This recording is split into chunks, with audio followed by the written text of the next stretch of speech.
Well, as we've been discussing, tensions are reaching a boiling point between the U.S. and China. And just today, China sent 2 fighter jets towards the island of Taiwan during Secretary of Health and Human Services Alex Azar's visit to Taiwan. And one of the goals of his visit was to recognize Taiwan as an open and democratic society.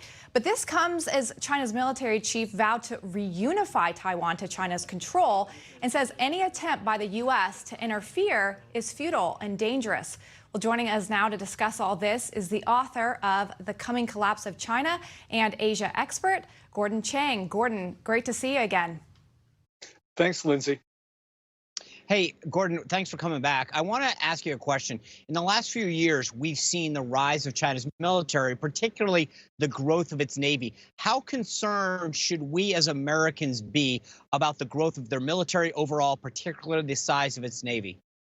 Yeah, we've got to be concerned, Sean, because nobody threatens China. And so the question is, why are they building a Navy with offensive capabilities? Also, we know that they have been trying to dismember their neighbors, including Japan.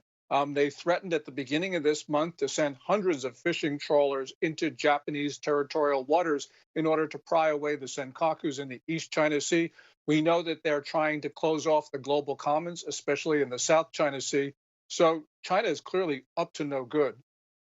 Gordon, can you explain to our viewers why their provocative actions in the South China Sea are such a big deal, especially why it matters to Americans?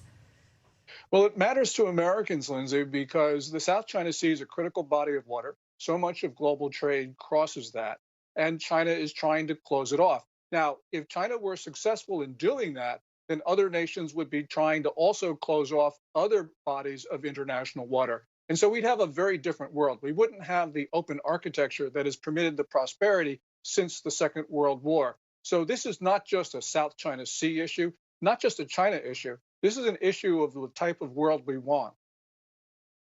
So, Gordon, I want to tee off something you just said a moment ago.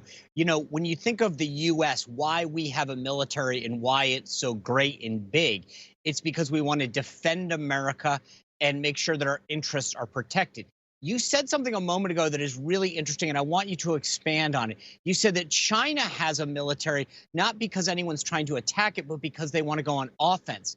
So that means that they're building their military, not because they're trying to protect China, but rather because they want to go after others. Is that an accurate read? Oh, that's extremely accurate. The United States, over the course of its history, has had one consistent foreign policy, and that is to defend the global commons, international water and international airspace. China has basically said, look, we want to close off because we believe the South China Sea and other parts of the peripheral waters are Chinese blue national soil, as they say. So this is an inconsistent view of the world, and it's not a view of the world that anybody else in the region accepts. That's why countries support the United States in our attempts to keep open the South China Sea, East China Sea, and other bodies of water. Gordon, as I mentioned earlier, we have seen that China wants to reunify with Taiwan, put them under their control. Obviously, we see this as a huge threat to Taiwan's democracy and the progress that they have made. If they do start making greater measures to do that, do you think that the U.S. should get involved? Oh, we should definitely get involved, and we should make it clear, both in private and in public, that the United States will defend Taiwan. And there's many reasons for this. Since the 19th century, American policymakers have drawn their Western defense perimeter off the coast of East Asia, and Taiwan's in the middle of that crucial defense line. And also, our main ally in the region, Japan, it's very hard to defend Japan if Taiwan were in China's hands. But there's a more important reason, and that is China attacks democracy every day. And what we can't afford is to have Beijing absorb any democracy, especially one as important as Taiwan. We've had this policy of strategic ambiguity where we tell neither Beijing nor Taipei what we would do in a potential war situation. That's not going to work when you have an aggressor, Xi Jinping, ruling China. We need to be extremely clear. We are going to defend Taiwan. If we do that, we can avoid the worst outcomes. So here's the question, though. Where's the line, Gordon, right? So you see Secretary Azar's over in Taiwan. They're sending jets over above, clearly trying to make it known. Where's that line? What do they have to do for us to retaliate or to go in and protect? Is it actually put troops on the ground in Taiwan?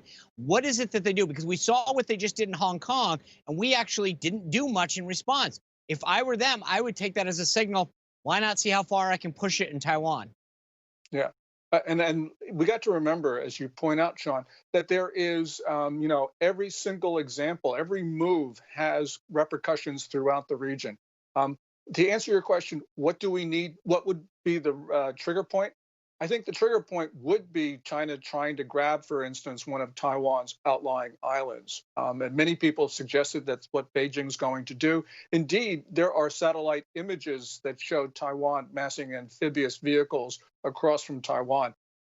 Gordon, always appreciate your insights and your expertise in this area, and look forward to having you back as we see all this develop. Thanks, Lindsay. All right, well, checkmate. The Democrats won't cut a deal with President Trump to extend COVID benefits, so he went around them, and they aren't happy about it. We'll tell you why when we return.